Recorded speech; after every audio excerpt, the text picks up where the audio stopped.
মজার বিষয় হচ্ছে আমি যে পাখি পালি এটা সবাই জানে। এখানে আমার এক ছোট ভাই ইমন একটা টুনটুনি পাখির বাচ্চা পাইছে, ওটা নিয়ে চলে আসছে। আসার পরে বলে, সোহান ভাই আপনি তো পাখি টাখি পালেন, এই যে একটা পাখি পাইছি। আমি বললাম যে বাহ ঠিক আছে, তো আমারে দিয়ে যাও, আমি রেখে দিই। তো এই তো রেখে দিছি। এটা এখন মনে হয় টুনটুনি পাখির বাচ্চা। হ্যাঁ, এটা টুনটুনি পাখির বাচ্চা। দেখতে অনেক কিউট, অনেক সুন্দর, কিন্তু এটা বাচ্চা। এরা যা খায় এটা আমি দিতে পারবো না। এরা খায় পোকামাকড়, আমি পোকামাকড়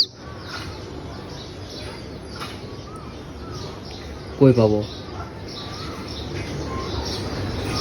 ওরে মাত্র ছেড়ে দিছি, ও এসে বেলকনিতে বসছে।